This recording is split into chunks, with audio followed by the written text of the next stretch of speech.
kọ́kọ́ lójú tẹ́yìn bẹ́ẹ̀ni kọ́kọ́ ò jẹ́ kọ́kọ́ bọ́kọ́ bá ń bá sọ̀rọ̀ ẹ̀dùn lọ́wọ́ àníbọ̀dá ìpanumọ́ bọ́kọ́ bá ń bá sọ̀rọ̀ ẹ̀dùn lọ́wọ́ àníbọ̀dá ìpanudé.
Me.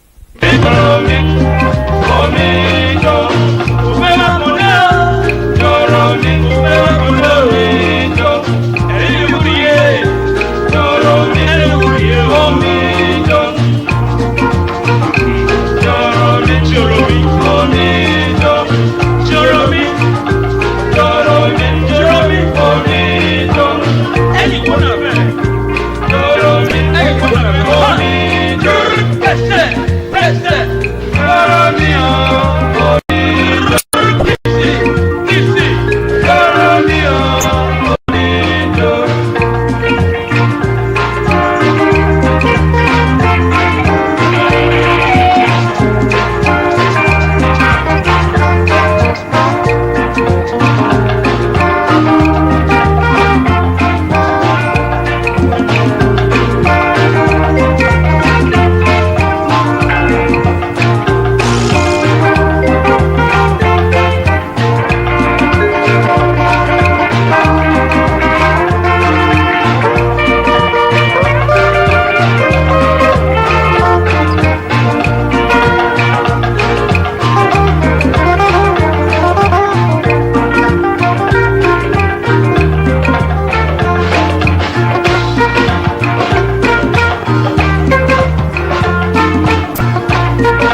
and a pocket full of green. The green doesn't symbolize I made it on the top, but RoboCop last year was a shock. The tone of the Popeye cut shook your butt. Kids are screaming, the media says what? Kind of music is this for you to dance to? The man with the plan and the band demands you. Leave the smack and the crack for the whack, throw the ball and the knock, keep a smile like that. Leave the knife and the gun in the store and ignore temptation set by the nation. Racial game causes pain needs a new rep. In your heart and mind, never forget.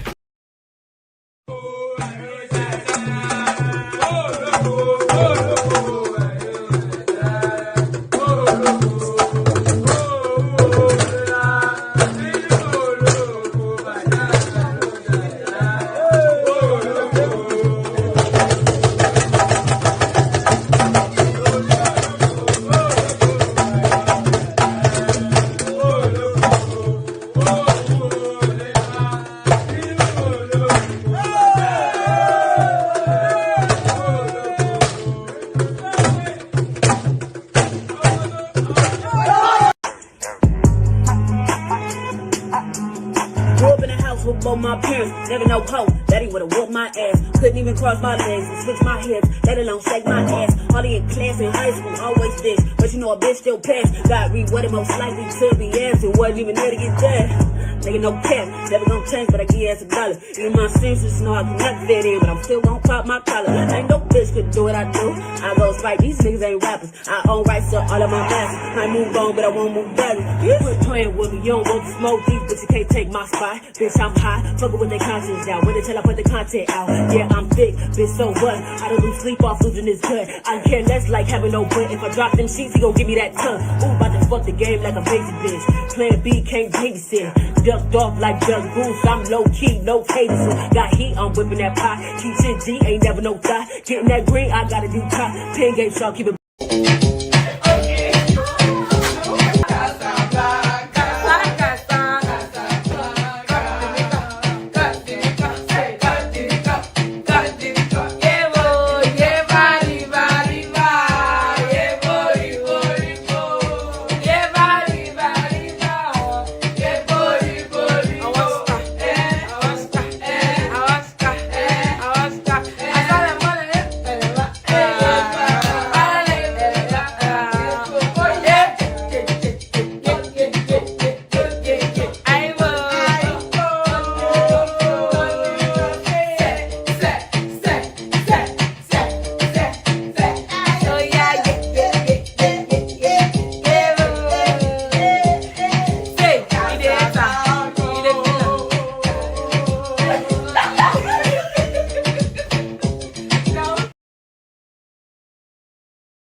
These recent elections. It's unfortunate that because the two things happened, first of all. One party took over the labor movement, which is one of my favorite movements also. And then it became a regional party, more than, whereas it was a marvelous breach into the established two camps. Peter Obi achieved something remarkable there, that he broke that mold. Yes, however, he did not win the election. In addition, my own organization has a monitoring unit. You know the one I'm talking about. And so I could say categorically that Peter Obi's party came third, not even second. And that the leadership knew it. But they wanted to do what we call in Yoruba, gbajue. That is, you know, you have force of arms. You also have force of lies.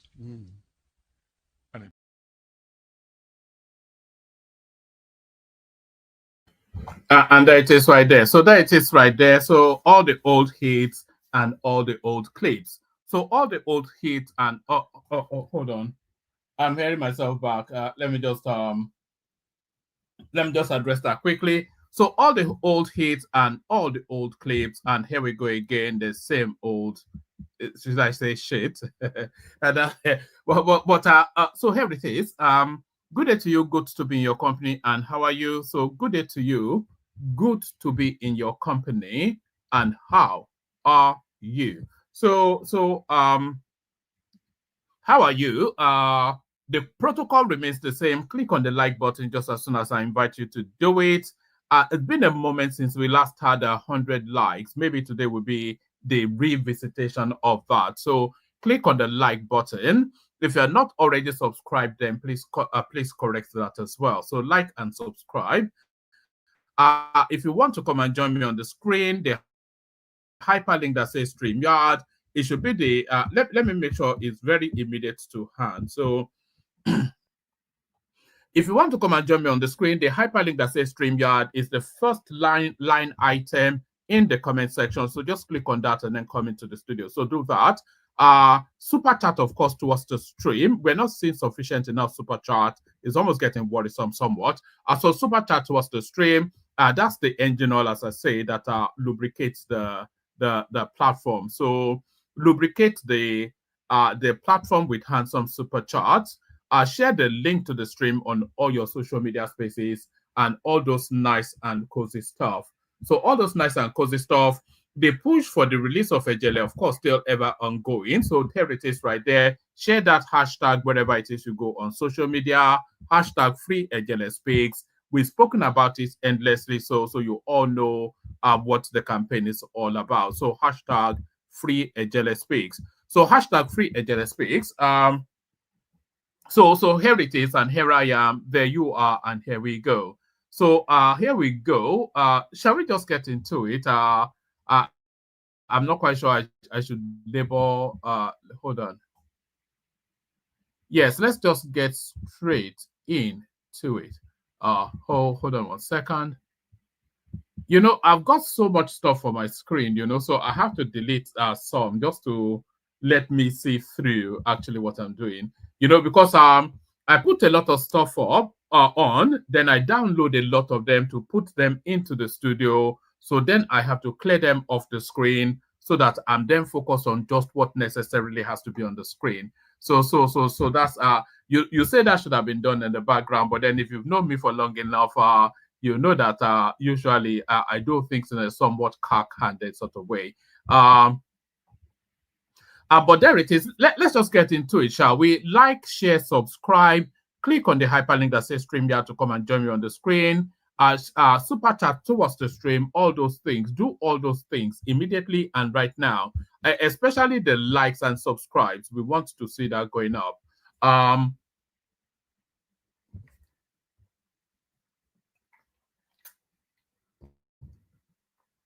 So let's just get into it, and we kick it off with this one. We kick it off. You know, we've been trading this storyline for the in this now headline.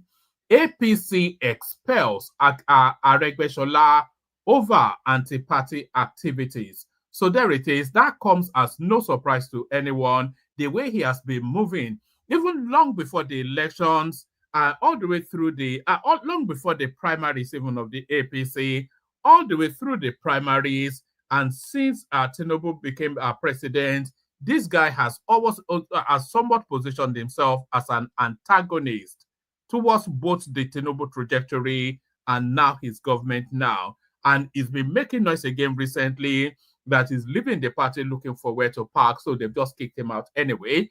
APC expels Aregbesola over anti-party activity. So I think these guys are pardon me, this guy's political future is dead and buried now. I think we can all safely make that assumption. APC expels Aregbesola over anti-party activities. So what's going on here? The All Progressive Congress APC has officially expelled former Minister of Interior Rauf Aregbesola from the party over allegations of anti-party activities. Aregbesola, who governed Osun State for 8 years and had formed a faction within the APC known as the Osun Progressives, the TOP. The guy is just a ludicrous guy, isn't he? The All Progressive Congress APC has officially expelled former Minister of Interior Rauf Aregbesola from the party over allegations of anti-party activities. Aregbesola, who governed Osun State for 8 years, had formed a faction within the APC known as the Osun Progressives, were acronamed TOP, now rebranded as the Omoluabi Caucus. The group was accused of contributing to the party's loss in the 2022 governorship election. On Sunday, the Omoluabi Caucus, in a meeting presided over by Aregbesola, announced its decision to leave the APC, citing the party's declining popularity in the state. Aregbesola should be the strong. It was a two-time governor under the same party. Or what party was he in? When he was governor, was it PDP? But it's a long-standing stalwart of the APC. So if the party's fortunes are declining in that state, then who takes culpability for that? Who should be held accountable? The state that he is meant to oversight, he's now telling us that they're losing popularity there. So who's to blame? Who is in charge of Osun State that should take the blame for it? It's just a ridiculous guy, isn't he?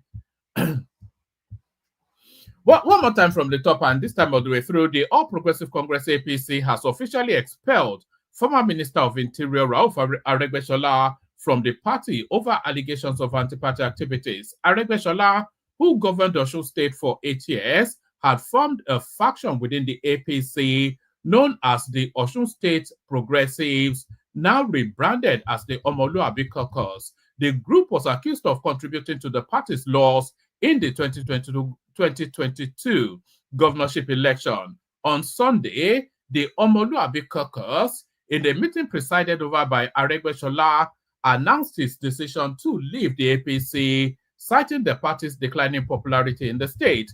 A letter obtained by correspondents from the APC leadership titled Allegations of Anti-Party Activities, Conveyance of State Exco Decision to You, formally communicated Aregbesola's expulsion, finding him guilty of working against the party's interest. At the end of the investigation, the State Executive Committee considered the report of the disciplinary committee. Having carefully considered the findings and recommendations of the committee, SEC has resolved to accept the recommendation of your immediate expulsion from the All Progressive Congress APC. The decision was predicated on the clear evidence of your action, which undermined the unity and integrity of the party in violation of the provisions of Article 21 of the APC Constitution, guiding the conduct and discipline of members. As a result, with the approval of your expulsion, you cease to be a member of the APC. Consequently, you are not to hold yourself out as a member or act in any capacity on behalf of the party in any matter whatsoever. So short, curt, and to the point, and that is it. And with that short, with that short, dispassionate note, that ends then the career of Aregbesola as an APC. It pretty much ends his career as a. He has no, he has no federal presence anymore. It doesn't really hold. The only thing he can do now is to continue to be a spoiler for the party or to the party in Osun State, and that is the totality of the extent of his potency now. So he's a localized person, isolated to Osun State, to just try and get his pound of flesh by preventing the APC from succeeding there. And that is how far his fortune has fallen.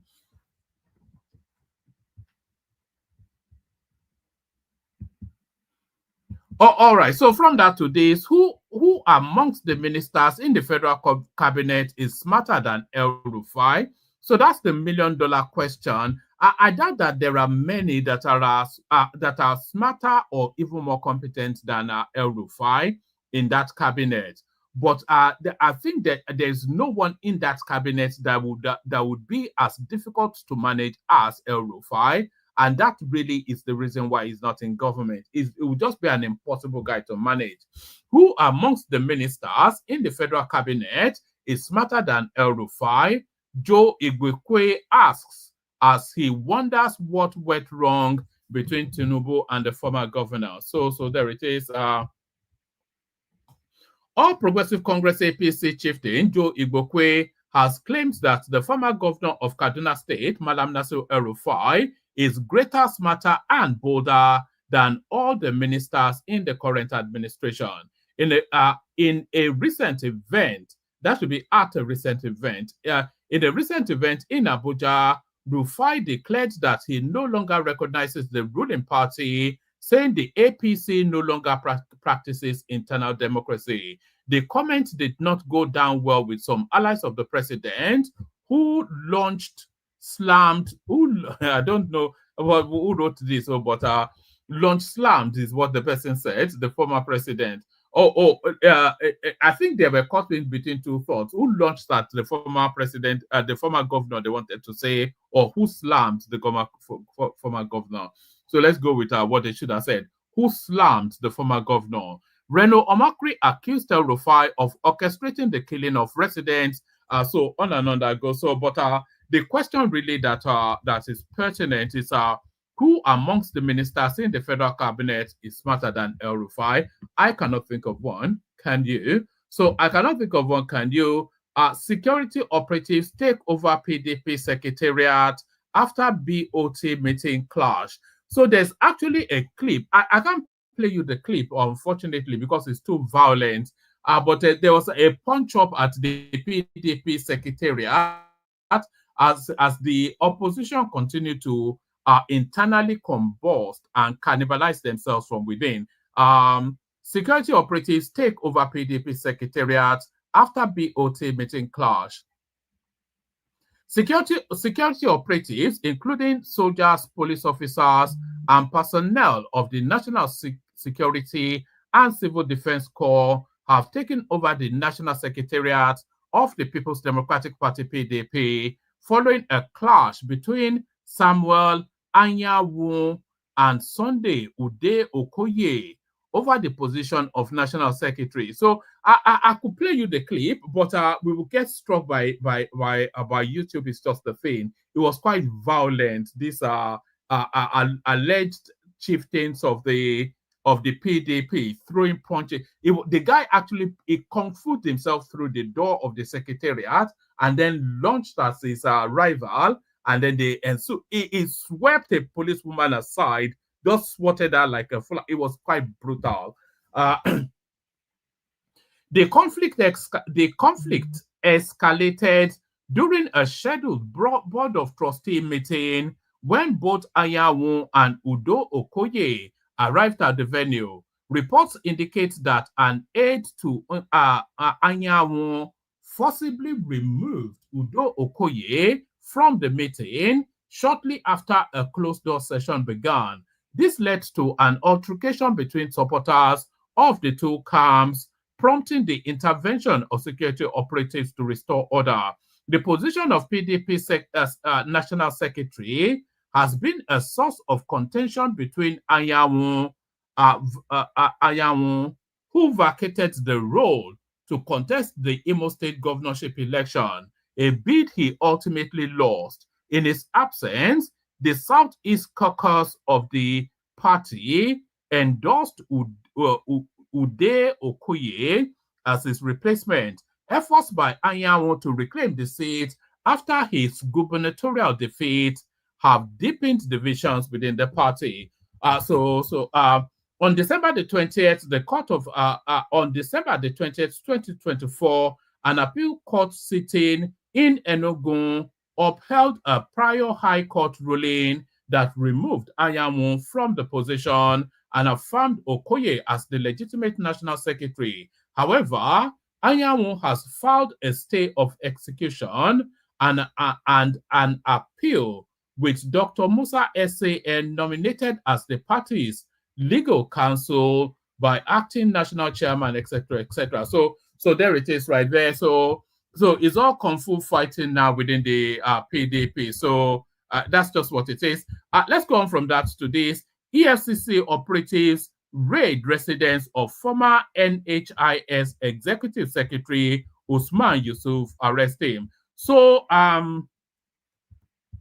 this one caught me off guard somewhat because there are no untouchables, but if there was an untouchable, this guy probably brackets as people that you think they would not want to touch, because of course he's a virulent critic of the Tinubu administration. So his arrest now, it will go within that prism of wanting to stifle voices of opposition or voices critical to the government. But are the reasons why he was arrested justifiable? Are they justifiable enough to take the smoke of the backlash that will come off the back of this? EFCC operatives raid residence of former NHIS Executive Secretary Usman Yusuf, arrest him. So they've arrested greater people. They've arrested Badejo. No, the heavens did not fall. A member of the Northern Elders Forum, Professor Usman Yusuf, has been arrested by the Economic and Financial Crimes Commission, EFCC, correspondents learned on Wednesday. Sources told correspondents that Yusuf was arrested by a large number of EFCC operatives who stormed his residence on Wednesday. A truckload of EFCC operatives stormed Professor Usman Yusuf's residence and arrested him. One of the sources said Yusuf, a former executive secretary of the National Health Insurance Scheme, faced trouble during President Muhammadu Buhari's administration following a petition submitted to the presidency and the Federal Ministry of Health. The petition, filed by a group, accused him of 12 counts of misconduct and fraudulent practices. The allegations included misappropriation of funds, nepotism, misconduct, blatant disregard for higher authority, and the use of inappropriate language towards a senior officer. Yusuf was accused of mismanaging 860 million naira allocated for the training by the agency in 2016 rather, not 2026. So is that far back? You wonder that so this is clearly a political thing. So let me actually take it from the top again. This is clearly a political thing. If they are going as far back as 2016 to look for reasons to arrest him, then you might well want to conclude that it's a political thing. A member of the Northern Elders Forum, Professor Usman Yusuf, has been arrested by the Economic and Financial Crimes Commission, EFCC, correspondents learned on Wednesday. Sources told correspondents that Yusuf was arrested by a large number of EFCC operatives who stormed his residence on Wednesday. A truckload of EFCC operatives stormed Professor Usman Yusuf's residence and arrested him. One of the sources said Yusuf, a former executive secretary of the National Health Insurance Scheme, faced trouble during President Muhammadu Buhari's administration following a petition submitted to the presidency and the Federal Ministry of Health. The petition, filed by a group, accused him of 12 counts of misconduct and fraudulent practices. The allegations included misappropriation of funds, nepotism, misconduct, blatant disregard for higher authority, and the use of inappropriate language towards a senior officer. Yusuf was accused of mismanaging 860 million naira allocated for training by the agency in 2016, blatantly disregarding procurement rules in awarding contracts for e-library equipment, granting a media consultancy contract to his brother, and colluding with the agency's heads of finance and audit to authorize payments to contractors before goods were supplied. Mr. Yusuf was also accused of violating regulations by granting financial assistance to an individual who was not enrolled in the NHIS, whilst denying the same support for a staff member of the scheme who later passed away. Additionally, he was alleged to have approved 210 million naira for electronic media operations without following the proper procedure. Additional allegations include exceeding the 2.5 million naira spending limit for the executive secretary without approval from the supervising ministry, facilitating the supply of fake and substandard products to the agency, inflating contract cost by over 100%, invoking then President Buhari's name to justify disobedience to the Minister of Health, engaging in fraudulent practices in selecting an insurance broker for the scheme, and imposing a 7.2 million naira flat fee for the registration of health management organizations. So I don't still see a silver. These are all they are all worrying allegations, by the way, but I don't see a silver bullet allegation so far. According to him, instead of in May 2024, Yusuf said the renewed hold on. Yes, in May 2024, Yusuf said the renewed hope agenda of President Tinubu had turned to hopelessness during an interview with Channels Television Sunday Politics. According to him, instead of uplifting Nigerians with a sense of hope, the Tinubu administration has only deepened their despair over the past year. He said, "People have lost hope. It pains me to see our people lining up to collect cups of palliatives. Renewed hope has turned to hopelessness. People have lost hope. The last, over. So apparently, allegedly, and according to reports, Usman Yusuf has been arrested by the EFCC. But I'm not quite sure that the reasons are strong enough, and it's going as far back as 2016 to look for allegations to arrest him on. So that is to tell you then that there's a political undercurrent to it. So a political undercurrent, show evidence. Labour Party challenges article over alleged 50 million naira APC bribe. So this was yet another shooting from the hip sort of commentary by article. You remember, was it yesterday or the day before, when article said that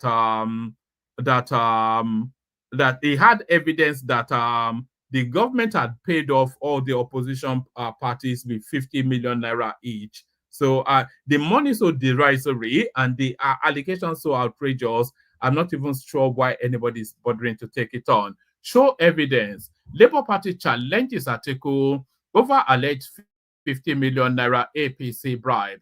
We are shocked that a high caliber politician who has We are shocked that a high caliber politician who has contested the election all his life and is often regarded as a very experienced politician could make such a wild, unguarded, and unfounded statement. For us in the Labour Party, a party which has remained the strongest and most veritable opposition and which speaks truth to power, a party that led the most serious campaign in the 2023 general election and has been steadfast and has remained the voice of the people, we view that statement as demeaning, ignominious, reckless, and a letdown from somebody like Atiku Abubakar. So I'm not even sure why they've made the effort to respond to that. So this campaign now to get Seyi Tinubu into Alausa, it looks as though not everybody is on board with that particular plan. Lagos resident Sean Tinubu's son, back minister for 2027 Guba race. So when you know, we have to be careful when we read these sort of things, by the way. When they say Lagos residents, so who are I'm a resident of Lagos by at least in more ways that my home is in Lagos. So to all intents and purposes, I'm a resident of Lagos and nobody consulted me to speak on my behalf. I'm sure you are not aware of this as well. So I'm not quite sure on what authority this is coming out. Lagos resident Sean Tinubu's son back minister for 2027 guber race.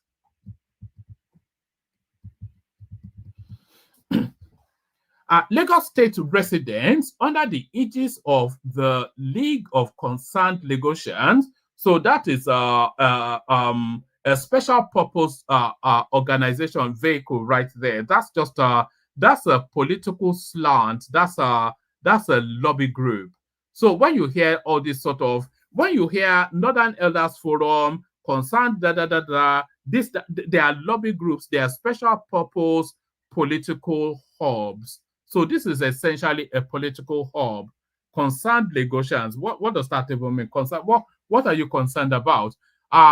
Lagos State residents under the aegis of the League of Concerned Lagosians have endorsed Dr. Tunji Alausa, the Minister of State for Education, as its candidate for the 2027 Lagos State gubernatorial election on the platform of the All Progressive Congress APC. So they are already, you don't even have to go beyond the first paragraph to know that this is a sponsored op-ed. So this is a sponsored op-ed, and of course, the person that they're championing almost certain to be the person bankrolling this particular piece. Lagos State residents under the aegis of the League of Concerned Lagosians have endorsed Dr. Tunji Alausa, the Minister of State for Education, as its candidate for the 2027 Lagos State gubernatorial election on the platform of the All Progressive Congress APC. The action is seen as a snub to the son of President Bola Tinubu, who was widely expected to run for the governorship position. According to Oladipo Wahab, the statement's author, Dr. Alausa is positioned to continue President Tinubu's visionary legacy, which has transformed Lagos State. The group highlighted Dr. Alausa's impressive background as a Chicago-based medical doctor and his current role as Minister of Education, arguing that his expertise is crucial for realizing Tinubu's vision for Lagos. The group said Dr. Alausa, the Kidney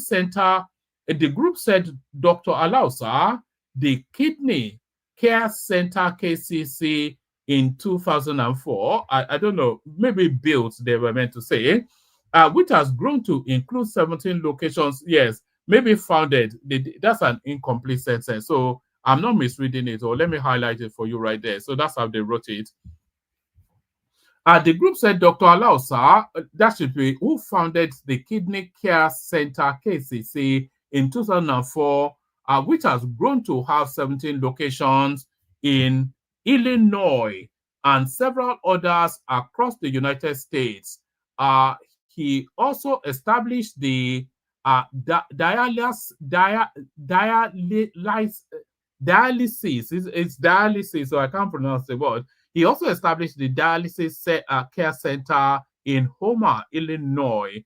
So I'm not quite sure if credentials from the United States are best position. What has it done in Nigeria is what that we can go to and verify. So well, good luck to the Americans, but what has that got to do with him? What has it done for Lagos State?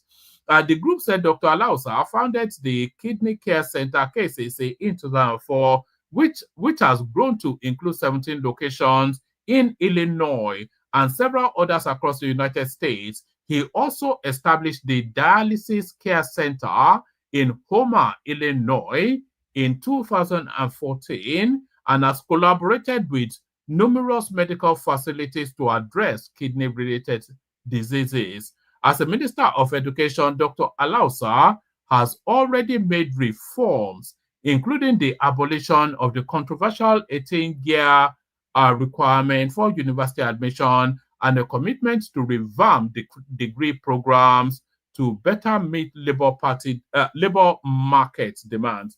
So there it is right there. Concerned Lagosians reject Seyi Tinubu, endorse Alausa or Alausa, however you're choosing to pronounce. So that's the character right there. Does it fit the profile is the thing. So on from that to this, still staying very much within Lagos State politics, First Lady Remi Tunubu blocked EFCC arrest of impeached Lagos Speaker Obasa. So there's almost an inevitability to it that Obasa will have an encounter with the EFCC. Is this just no? I can't see any way around that. First Lady Remi Tunubu blocks EFCC's arrest of impeached Lagos Speaker Obasa. Nigeria's First Lady, Remi Tunubu, has reportedly intervened to shield impeached Lagos Speaker Mudashiru Obasa from arrest and prosecution over a multi-billion naira fraud investigation, sources within the presidency have revealed. According to reports from correspondents, anti-graft agents from the Economic and Financial Crimes Commission, EFCC, had been prepared to move against Obasa upon his arrival in Nigeria. However, sources disclosed that Mrs. Tinubu directed that Obasa should not be arrested or prosecuted now, citing the need to maintain party unity within the All Progressive Congress APC in Lagos State. A presidency official said anonymously, she said he is useful to them in Agege and its environs, and they don't want an immediate crack in their ranks now. She said they should continue their investigation, but hold off now on touching him because he's useful to the party. Obasa, impeached on January the 13th over budgetary fraud and other corruption allegations, is believed to wield significant political influence in key Lagos constituencies such as Agege and Alimosho, which played a decisive role in the 2023 election. So, if he wields that heavy an influence, then why did the APC lose Lagos?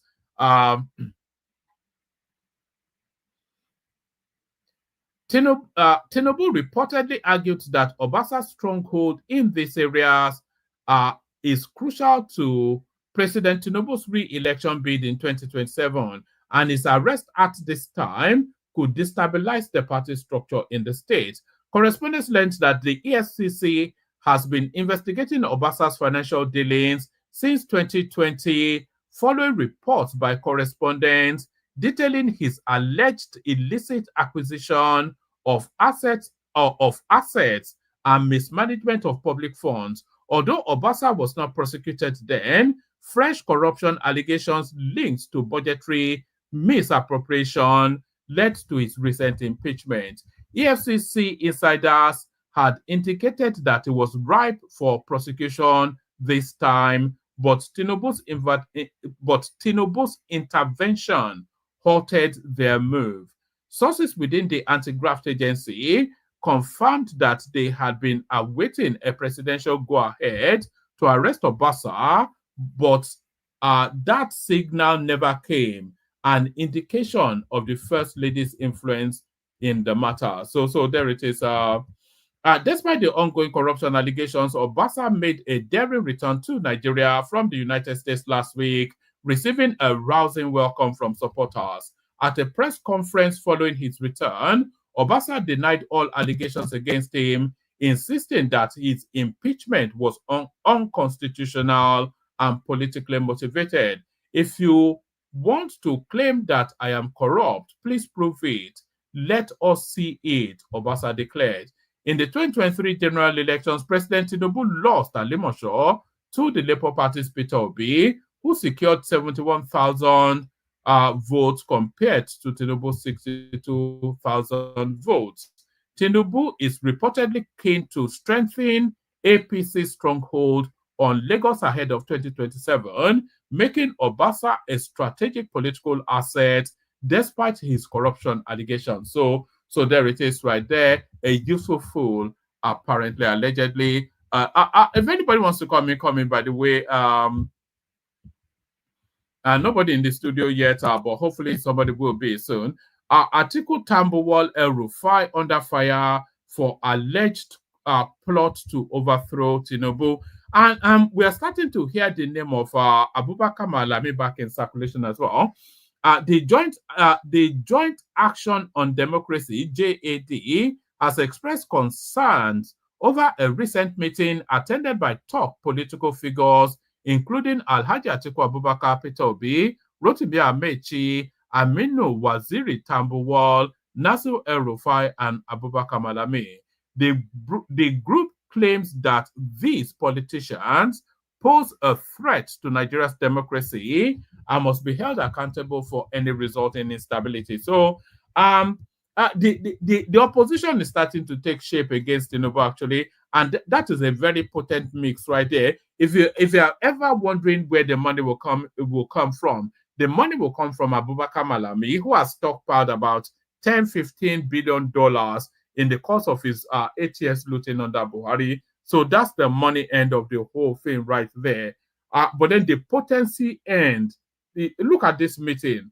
Atiku Abubakar was there, Peter Obi was there, Rotimi Amechi was there, Aminu Tabuwal, Nasir El-Rufai, and with Abubakar Malami providing the money. So it's going to be brutal over Tinubu, absolutely. But what they're actually suggesting is they're planning some sort of military insurrection, like a coup against the Tinubu administration. So we see how all that goes.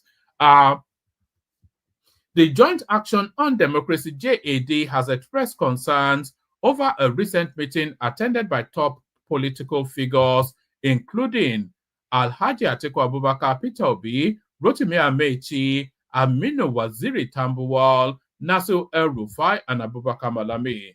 The group claims that these politicians pose a threat to Nigeria's democracy and must be held accountable for any resulting instability. So I'm not quite sure having political meetings, are they afraid of opposition? This is the thing. In a statement cited by correspondents and signed by its president, Ambassador Moses Oriri, JAD accused the politicians of engaging in activities aimed at undermining the government. We have since learned that these failed politicians' anger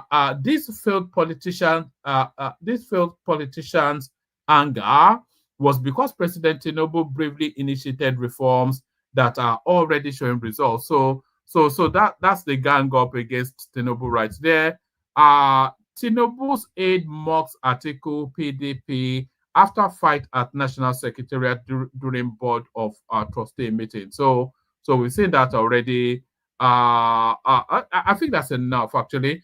Let me send the link again. We may well have just an early session, because there's absolutely no one in the studio. So let's send the link again. If anybody wants to come on, come on. Nobody wants to come on, we end it. All right, let me play you the clips that we do have, and then we see what happens. And he went to fix it. And COVID came. Everything, many things came. NSAS came, many things. Some people thought NSAS was the end of Tinubu. NSAS was aimed to be the end of Tinubu. Did you say that? Yes. NSAS was designed to be the end of Tinubu.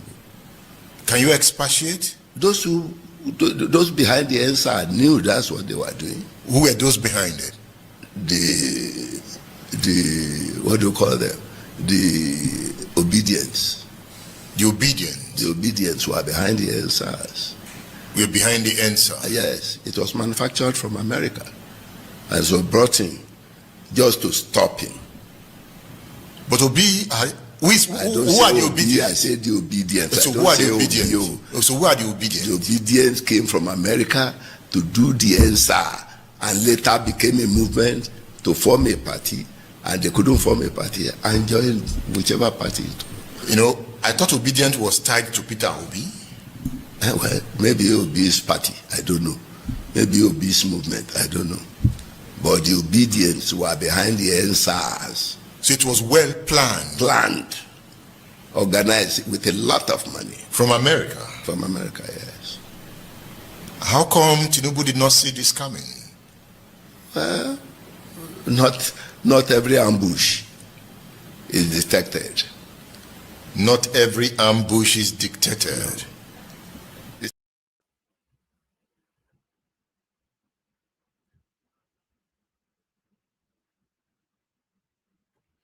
So there it is right there. So that was Bisi Akonde in an interview somewhere there telling us then that no, hold on. So that was Bisi Akonde in an interview somewhere there telling us then that the Obedience are responsible for the EndSARS as part of a broader scheme to stop Tinubu in his tracks.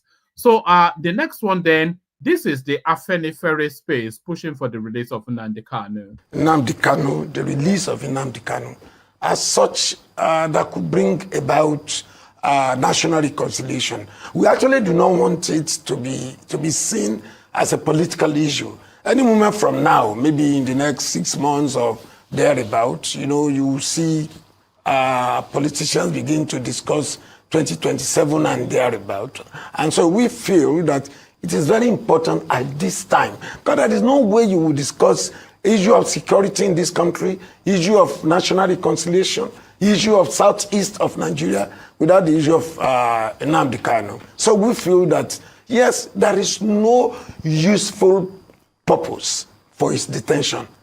Detaining Nnamdi Kanu up till now will not serve Nigeria any useful purpose. But releasing him will go a long way, to calm down the free nerves in the country, and for us to have, in Nigeria, everybody at least will have a better sense of belonging. I find if just feel at this time that there is no need for federal government continuing to. In fact, I wouldn't know whether there was any need to have even detained him in the first place, particularly for this long.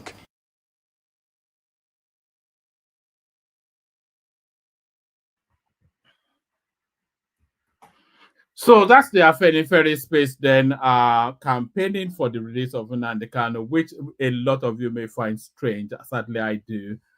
More so than the Ohanese. I've not even seen Ohanese campaign for the release of Nnamdi Kanu in quite this manner. So let's go to Sowore, who is in the throes of whichever battle. I think he's actually calling the Inspector General of Police illegal or something. I don't even know what. He will explain what he's doing. Sometimes you get confused with the Sowore narrative. I cannot, in good conscience, continue to participate in illegality. The courts have made it very clear that the police have no right to grant administrative bail that asks for civil servants to own, first and foremost, 100 million naira houses, which is a crime. That's corruption. It's corruption. And to stand bail for me, who is an employer of labor. I'm a publisher of an internationally renowned news website. I have people who are hired in Nigeria and abroad. I'm not a civil servant. In fact, I'm an uncivil citizen who is against all kinds of corruption, and I've spent my entire life fighting against corruption. So to now ask me, to insult me that I should provide a level 17 director who had not, who had not gotten employment when I was fighting for democracy in 1992, to now ask the president to come and stand surety for me is the biggest insult. Even if President Bola Tinubu had appeared as my surety, I would have rejected that very laughable, frivolous, ridiculous, and I dare say stupid bail condition.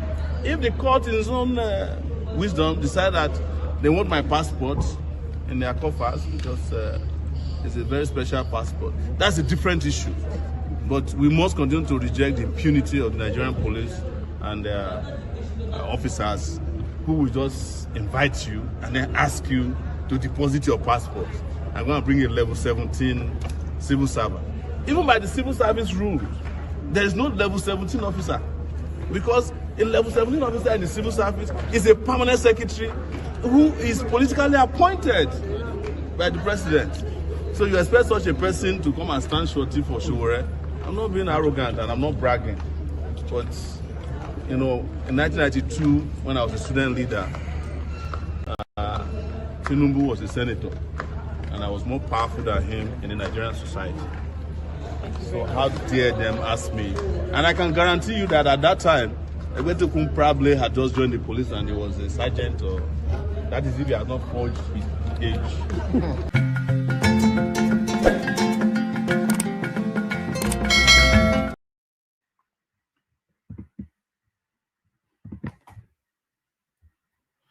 So that was Shore making there are bits of what he said that I actually agree with. If the law forbids you asking for a civil servant to come and stand surety, then the law forbids it, then the court should not be asking for that. But sometimes you just type the way he tells it off that I was more powerful in XYZ when I was student. I don't think this guy has ever had an interview yet when it's not referenced that when I was a student union leader. I think this guy may be well stuck in the past. A record stuck on a loop. It's just it's a bit tedious from Showe's often instances.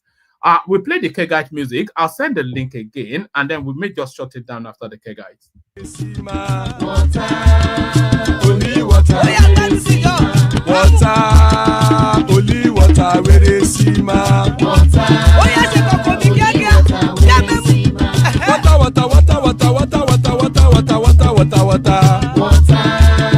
Only water, where they see my Hapa o naido. Hapa o naido. Hapa you don't come o. Hapa o naido. Hapa o naido.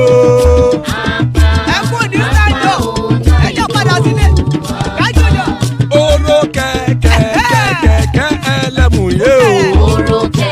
Ilé sọ́dí àkẹ́kẹ́ rẹ̀ ẹlẹ́mù rẹ̀ o. Bobby master kẹ̀kẹ́ rẹ̀ ẹlẹ́mù rẹ̀ o. Chifu Faila ti kẹ̀kẹ́ rẹ̀ ẹlẹ́mù rẹ̀ o. Eruku lẹ̀lẹ̀ ẹlẹ́mù dé. Eruku lẹ̀lẹ̀ ẹgbẹ́ ẹlẹ́mù dòde ojàre o. Eruku lẹ̀lẹ̀ Ghana ti dé ẹgbẹ́ bọ́dì o. Ọmọ ẹlẹ́yẹ ẹ̀yẹ o ó dilé o. Odúyẹ̀lá ẹ̀yẹ o ó dilé o. Petrosoname ẹ̀yẹ o ó dilé o. Petrosodunke ẹ̀yẹ rẹ̀ ó dilé o. Ẹlẹ́kọ̀ ọ̀run mú ìní o.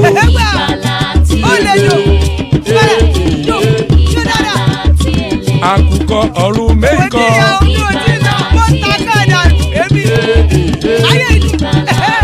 Ikú kò ní ríwà gbéṣe o.